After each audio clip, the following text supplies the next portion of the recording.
لو عندك كوبايتين دقيق تعالي نعمل احلى حلويات بتتباع بره غالية جدا بالواحدة. لكن النهاردة هنعمل بكوبايتين دقيق كمية كبيرة جدا، وزي ما انت شايفة كده الطعامة والحلاوة. هنعمل البغاشة في البيت بطريقة سهلة وبسيطة وطعمها حلو، وكمان احلى واوفر من بره بكتير جدا. يلا بينا نسمي الله ونصلي على الرسول عليه افضل الصلاة والسلام. كوبايتين من الدقيق نزلت عليهم معلقة من السكر ورشة من الملح، ومعايا مية على حسب العجن، ميه عاديه خالص ولا سخنه ولا ساقعه. بدات ان انا اقلب المكونات الجافه مع بعضيها، وهبدا انزل بالميه تدريجيا لحد ما الدقيق يقول لي كفايه لحد كده ميه. هتعجني فيها لمده 3 4 دقايق لحد ما تديكي النتيجه المطلوبه اللي احنا هنشوفها دلوقتي. طبعا العجن مع الاستمرار مع تزويد الميه كده حبه بحبه لحد ما العجينه تتلم معاكي. طبعا معرفتش اللي انا اعجن في البوله، ففضلت اللي انا اعجن كده على الرخامه لحد ما اتعجنت معايا وبقت بالشكل والحلاوه اللي انت شايفاها ديت كده. طبعا ما فيهاش خميره فمش هسيبها تخمر، بس هسيبها تريح شويه. هغطيها بكيس بلاستيك عشان ما تنشفش، وهسيبها لمده 3 4 دقايق.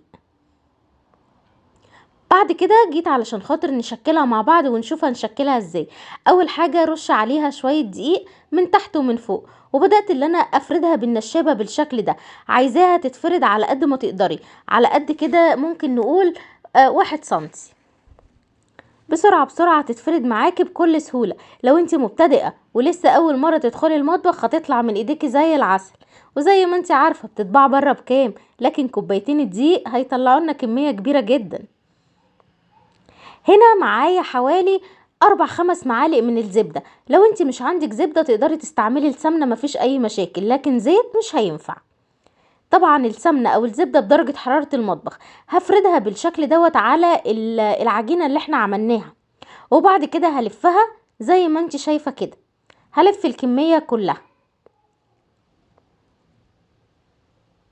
ما بضغطش عليها وانا بلفها كده وبسيبها براحتها خالص. طبعا كل حاجة شارحة نفسها. قوليلي في الكومنتات بتتفرجي عليا منين، وانت عندك الوصفة ديت عندك في بلدك ولا لا، ولو عندك قوليلي اسمها ايه. احنا كمصر في القاهرة عندنا اسمها بغاشة، انت بقى عندك اسمها ايه؟ طبعا قطعتهم بالشكل دوت طلعوا معايا 5. لو عايزة اكبر شوية هترققي الفطيرة شوية، لكن هي كده حلوة قوي. هغطيها واسيبها ترتاح شوية.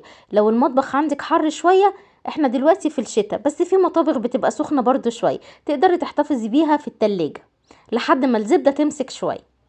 طبعا غطيتها وسبتها حوالي 5 دقايق تريح، وبعد كده بدأت بقى اللي انا افردها بالنشابة بالشكل ده، وبرضو حطيت شوية دقيق عشان يساعد معايا في الفرد. خلاص كده بعد ما فردتها جبت شوية دقيق وحطيتهم بالشكل دوت كده.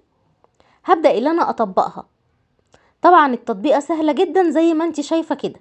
هعمل بقية الكمية كلها، وبعد ما اخلصهم هجيب نقطة زيت واحطها على الرخامة، ونقطة زيت هحطها على الفطيرة اللي انا بعملها. وبعد كده هبدأ اللي انا افردها بالنشابة، وما تضغطيش جامد وانت بتفردي علشان خاطر تبقى مورقة من جوه لما تدخليها الفرن. خلصت الكمية طلعوا معايا 5، وكان في واحدة كمان كبيرة شوية قسمتها على 2، يعني بقوا 6. حطيتهم في الصينية ودخلتهم الفرن على درجة حرارة 180 على الرف الوسطاني. خرجوا معايا، وكنت محضرة معايا عسل، والعسل دوت عسل خفيف جدا، يعني نص كوباية مية على نص كوباية سكر، وعصرة ليمونة يعني نقطة بس، وبس كده. واول ما طلعت من الفرن وهي سخنة بدأت اللي انا احط عليها العسل او الشربات او السيرب، وطلعت معايا بالحلاوة والجمال.